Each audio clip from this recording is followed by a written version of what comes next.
بسم اللہ الرحمن الرحیم۔ ناظرین محترم، روزہ رکھنے کے بے شمار فضائل و برکات حدیث مبارکہ کے اندر وارد ہیں۔ صحیح البخاری حدیث نمبر 3257 ہیں۔ سرکار دو عالم صلی اللہ تعالی علیہ وآلہ وسلم نے ارشاد فرمایا کہ جنت میں 8 دروازے ہیں، ان میں سے ایک دروازے کا نام ریان ہے، اور اس دروازے سے وہی جائیں گے جو روزہ رکھتے ہیں۔ سبحان اللہ، کہ جنت کے 8 دروازے ہیں اور روزہ دار کے لیے ایک خصوصی دروازہ ہے کہ جس کا نام ریان ہے، اور روزہ دار اسی دروازے سے جنت میں داخل ہوں گے۔ اسی طریقے سے بخاری شریف کی ہی حدیث ہے، حدیث نمبر 2009۔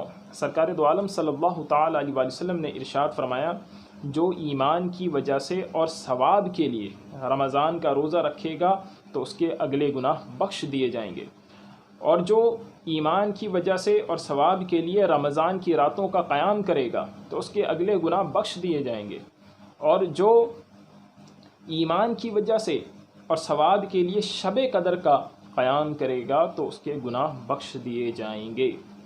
تو اس حدیث کے اندر 3 باتیں ارشاد فرمائی گئی۔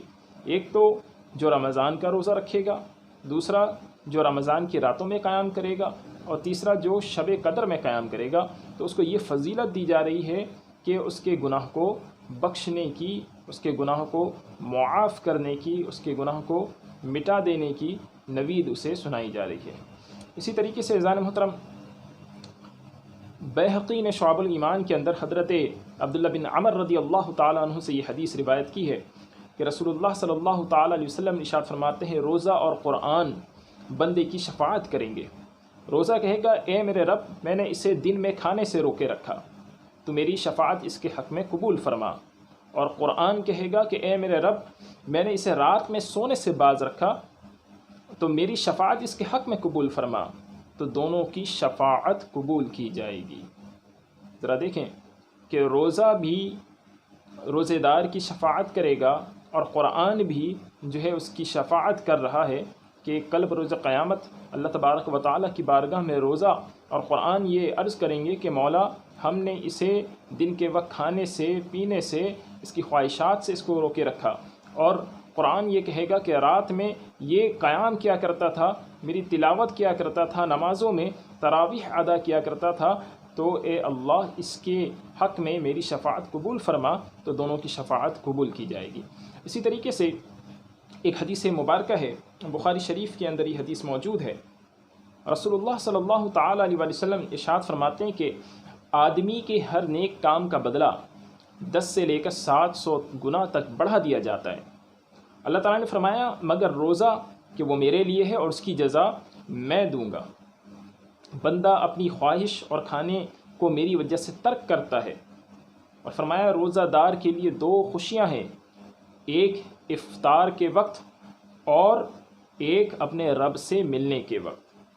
اور روزہ دار کی منہ کی بو اللہ تبارک و تعالیٰ کے نزدیک مشک سے زیادہ پاکیزہ ہے، اور فرمایا روزہ ڈھال ہے، اور جب کسی کا دن روزہ سے ہو تو وہ نہ تو بیہودہ بات کہے اور نہ چیخے۔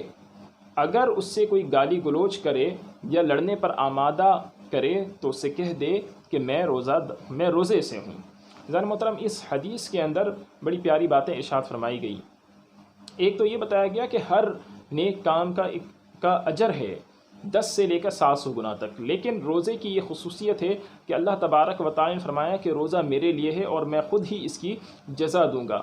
اور علماء نے اسے وَأَنَا أُجْزَىٰ بِهِ بھی پڑھا ہے، تو اس کا معنی یہ ہوتا ہے کہ روزہ میرے لیے ہے اور میں خود ہی اس کی جزا ہوں۔ عزیزان محترم، روزے دار کے منہ کی بو اللہ تبارک و تعالیٰ کے نزدیک مشک سے زیادہ پسندیدہ ہے، اور یہ بھی فرمایا کہ روزہ ڈھال ہے، سپر ہے، ڈھال ہے، جہنم کی آگ سے ڈھال ہے، جہنم سے بچنے کے لیے ڈھال ہے۔ اور عزیزان محترم، اس کے اندر یہ اخلاقی تربیت بھی کی گئی کہ جب بندہ روزہ رکھے تو اسے چاہیے کہ نہ وہ بیہودہ بات کہے، نہ وہ جھگڑا کرے، نہ وہ چیخے چلائے، اور اگر کوئی شخص اسے گالی گلوچ کرے، اگر کوئی اس سے بدتمیزی کرے، اگر کوئی اسے لڑنے پر آمادہ کرے، تو اسے چاہیے کہ وہ کہہ دے کہ میں روزہ دار ہوں۔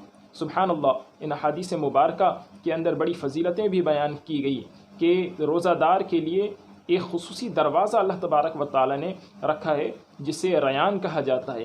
اسی طریقے سے قرآن اور روزہ کل بروز قیامت روزہ دار کے حق میں شفاعت کریں گے، اور جو ثواب اللہ تبارک و تعالی روزے دار کو عطا فرمائے گا اس کا بیان آپ کے سامنے ہوا۔ اللہ تبارک و تعالی ہم تمام کو روزے کی خوب خوب برکتیں نصیب فرمائیں، آمین بجاہ النبی الامین صلی اللہ تعالی علیہ وآلہ وسلم۔